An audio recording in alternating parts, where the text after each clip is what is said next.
Welcome to the Rochester, New Hampshire History Podcast, a monthly show that will shine a light on a piece of history that has been all but forgotten.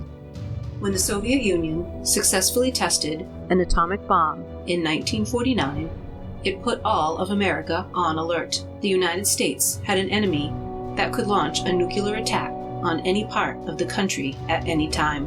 In the 1950s, the threat of a nuclear war became a part of everyday life. Families built bomb shelters in their homes, thinking they could survive an atomic attack. The public schools furthered the fear by educating children to duck and cover during a nuclear attack. Now, we must be ready for a new danger, the atomic bomb. First, you have to know what happens when an atomic bomb explodes.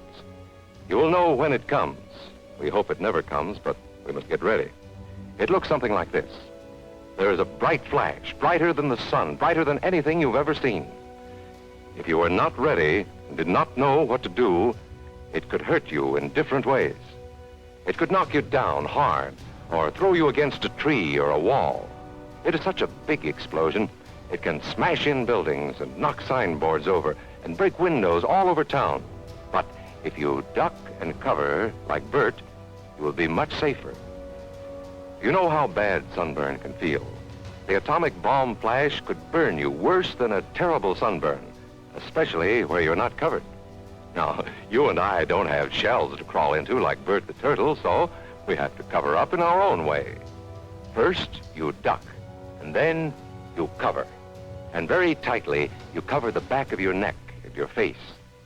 Duck and cover underneath a table or desk or anything else close by. During these stressful times, American citizens were asked to man a 24-hour watch. Suspicious air traffic was to be reported to the Air Force to prevent a sneak attack from the Soviet Union, reminiscent of Pearl Harbor. This was known as Operation Skywatch, in which volunteers manned ground observation posts 24 hours a day throughout the United States. One of the goals of the Skywatchers was to detect enemy planes flying too low for radar to detect. In 1952, Rochester did their patriotic duty by building an air observation tower on Salmon Falls Road, near where Terror Estates is located now. The land was donated by Milton and Marjorie Reynolds. It was the first observation tower built in Stratford County following the Second World War. The tower on Salmon Falls Road was one of the most efficient and comfortable observation sites in New England. Rochester's observation tower was one of over 16,000 towers located across the United States. The Rochester Courier reported that the observation tower was 20 feet high with an 8-foot by 8-foot house on the top. The tower included lights, heat, telephone, and chemical sanitary facilities. The inside stairs were built to be easy for elderly to climb.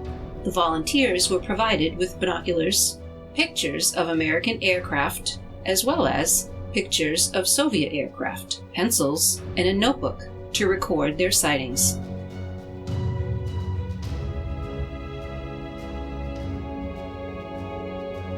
The cost of the tower was $1,350. The tower required volunteers, and local newspapers printed a list of men and women who worked the tower. The newspapers also got the message out volunteers were needed, especially for the midnight to 6 a.m. shift.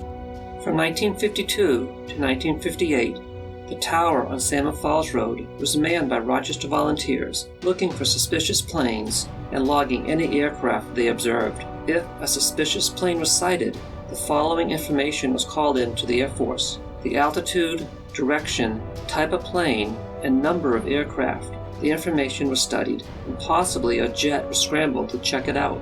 Rochester was not alone. Most neighboring towns also built and manned air observation towers. The program ended in 1958 when the watchtowers became antiquated with the advent of improved radar systems that could detect any planes entering American airspace. With the tower on Salmon Falls Road not needed anymore, it was neglected, fell into a state of disrepair. In the 1970s, the city took the tower down and removed it. This ends the podcast. If you have any questions or comments, please email bobgriffinpodcast@gmail.com and come back next month for another episode of Rochester, New Hampshire History.